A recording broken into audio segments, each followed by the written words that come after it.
बिस्मिल्लाहिर्रहमानिर्रहीम। अस्सलाम वालेकुम। कैसे हैं आप सब लोग? उम्मीद है आप सब लोग ठीक होंगे। Welcome to my YouTube channel. आज मैं आपके लिए ज़बरदस्त देगी मुतंजन की रेसिपी लेकर आई हूँ। आज मैं आपको जो रेसिपी बनाना सिखा रही हूँ ये बहुत ही आसान और परफेक्ट रेसिपी है। पूरे नाप तोल के साथ आज मैं आपको इसको बनाना सिखाऊंगी। जिन लोगों को मुतंजन बनाना बहुत ही ज़्यादा मुश्किल लगता है और हर बार उनके चावल ख़राब हो जाते हैं, या तो गल जाते हैं या तो अकड़ जाते हैं और सही नहीं बनते, तो आज की ये रेसिपी उन लोगों के लिए है।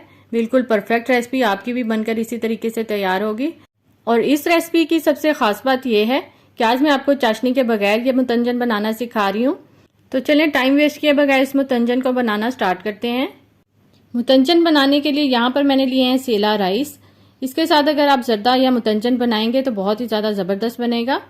तो यहाँ पे मैं आपको उसको पूरे नाप तोल के साथ बताऊंगी।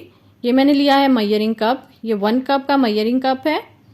और इस कप के साथ नाप कर आपने पूरे 2.5 कप चावल लेने हैं। और चावल को मैंने अच्छे तरीके से धोकर भिगोकर रख दिया है 1 घंटे के लिए। यहाँ पर मैंने इसी मयरिंग कप के साथ ली है चीनी। 2 कप चीनी इसके अंदर डालेंगे, ये बिल्कुल परफेक्ट मीठा बनेगा। और यहाँ पर मैंने इसी मयरिंग कप के साथ नाप कर मैंने लिया है 1/2 कप घी यूज़ करेंगे, तेल यूज़ आपने नहीं करना। और साथ ही हम इसके अंदर यूज़ करेंगे दूध, ये भी मैंने 1/2 कप लिया है। मैंने आपको सारे इंग्रेडिएंट्स इसी 1 कप के साथ बताए हैं ताकि आपको चावल बनाने में कोई भी मुश्किल पेश ना आए और आपके चावल भी मेरी तरह बिल्कुल परफेक्ट बने। यहाँ पर मैंने थोड़े से बादाम और पिस्ता लिए हैं। आप अपनी मर्जी के मुताबिक कोई भी ड्राई फ्रूट ऐड कर सकते हैं। 1 अदद बादियान का फूल लिया है, 3 से 4 अदद छोटी इलायची और 3 से 4 अदद लौंग लिए हैं। यहाँ पर मैंने एक पतीली ली है, जिसके अंदर मैं डाल दूंगी घी। और जैसे ही घी गर्म हो जाएगा इसके अंदर बादाम और पिस्ते ऐड कर देंगे और इनको हमने फ्राई करना है। यहाँ पर फ्रेंड्स मैं आपसे कहना चाहूँगी कि अगर आपको मेरी वीडियोस अच्छी लगती हैं तो मेरी वीडियोस को लाइक किया करें, और अगर चैनल को सब्सक्राइब नहीं किया तो मेरे चैनल को सब्सक्राइब भी कर लें। यहाँ पर आप देख सकते हैं कि हमारे बादाम और पिस्ते फ्राई हो चुके हैं। अब हम इनको बाहर निकाल लेंगे। यहाँ पर चावल बॉयल करने के लिए मैंने पहले से ही पानी गर्म कर लिया है पतीली में डालकर। अब इसके अंदर मैं ऐड कर दूंगी इलायची, बादियान का फूल और लौंग डाल देंगे। और साथ ही मैं इसके अंदर भीगे हुए चावल डाल दूंगी। चावलों का पानी मैंने निकाल दिया है। चावल डालकर इसको हमने अब तेज़ आंच पर पकाना है। इसको कवर करके पकाएंगे जब तक कि इसमें बॉयल ना आ जाए। यहाँ पर आप देख सकते हैं कि इसको बॉयल आ चुका है। अब इसका ढक्कन उतार देंगे।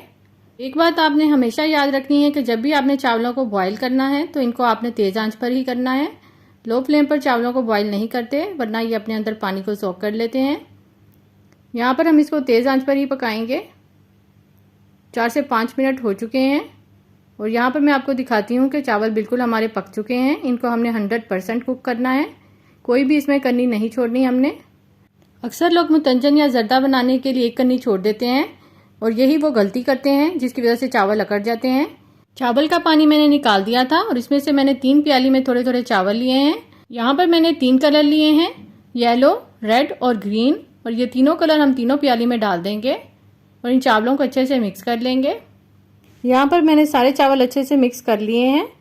अब जिस घी में हमने ड्राई फ्रूट फ्राई किए थे उसी घी के अंदर हम डाल देंगे दूध और दूध डालकर इसको बॉयल आने देंगे। जैसे ही इसमें बॉयल आ जाएगा हम इसके अंदर चावल ऐड कर देंगे। यहाँ पर मैं सारे चावल इसके अंदर डाल रही हूँ और साथ ही इसके अंदर मैं डाल दूँगी चीनी। यहाँ पर मैं 2 कप चीनी यूज़ कर रही हूँ। आप अपने टेस्ट के मुताबिक मीठा कम या ज़्यादा भी कर सकते हैं। यहाँ पर अच्छे तरीके से इसको हम मिक्स कर लेंगे। लेकिन एक बात का आपने ध्यान रखना है कि चावलों में तेज़ तेज़ चम्मच नहीं चलाना, बल्कि हल्के हाथों से आपने चम्मच को हिलाना है। इस तरीके से अच्छे तरीके से इसमें चीनी को मिक्स कर देंगे। इसको मिक्स करने के बाद इसको अब हम कवर करेंगे और इसको हमने 5 मिनट तक मीडियम फ्लेम पर पकाना है। यहाँ पर मैं आपको दिखा रही हूँ कभी इसको पकते हुए सिर्फ 2 मिनट हुए हैं और आप देख सकते हैं कि चीनी ने अपना पानी छोड़ दिया है। हमने इस पानी को बिल्कुल ड्राई करना है। जैसे ही ये पानी ड्राई हो जाएगा फिर हम इसको दम पे रखेंगे। अभी मैं इसको कवर कर रही हूँ। 3 मिनट तक हम इसको मज़ीद पकाएंगे। यहाँ पर चावलों को पकते हुए तकरीबन 5 मिनट हो चुके हैं और इसका पानी तकरीबन ड्राई हो चुका है। अब इस स्टेज पर हम इसके अंदर डालेंगे चावल, जिनके अंदर हमने पहले से ही कलर डालकर उनको रखा हुआ था। इन चावलों के अंदर कलर डालने का मकसद यही था कि कलर सिर्फ इन्हीं चावलों के अंदर रहे, बाकी चावलों के अंदर ना फैले। यहाँ पर आप देख सकते हैं कि मैंने तीनों कलर वाले चावल इसके अंदर डाल दिए हैं और साथ ही इसके ऊपर डाल देंगे फ्राई किए हुए ड्राई फ्रूट्स और इसको अब हमने दम देना है। नीचे हमने तवा रखना है और ऊपर हमने ढक्कन के ऊपर इसको रुमाल देकर कवर करना है। 5 मिनट तक हम चूल्हे की आंच को तेज़ रखेंगे। उसके बाद हमने फ्लेम को बिल्कुल स्लो कर देना है और इसको मज़ीद 15 मिनट तक हमने दम देना है। यहाँ पर चावलों का दम आ चुका है। यहाँ पर हमारा मज़ेदार मुतंजन रेडी हो चुका है। जैसा कि आप देख सकते हैं कि इसका एक एक दाना खिला हुआ है, बिल्कुल भी चावल लकड़े नहीं हैं और ना ही चावल गले हैं, खिले खिले चावल बने हैं। और जो हमने अलग से कलर वाले चावल डाले थे उसकी वजह से सारे चावलों में उसका कलर नहीं आया, बल्कि इसमें वाइट भी चावल आपको नज़र आ रहे हैं और यही इसकी खूबसूरती होती है।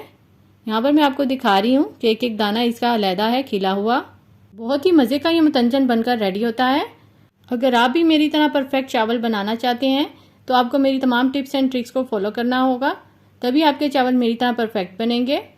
एक मरतबा अगर आपने अपने घर वालों को ये बनाकर खिला दिए तो आपसे वो रोज़ रोज़ फरमाइश करेंगे इसको बनाने की। आपने इस मज़ेदार रेसिपी को ज़रूर ट्राई करना है और अपने घर वालों को बनाकर खिलाना है। उनको बिल्कुल भी यकीन नहीं आएगा कि आपने घर में तैयार किया है।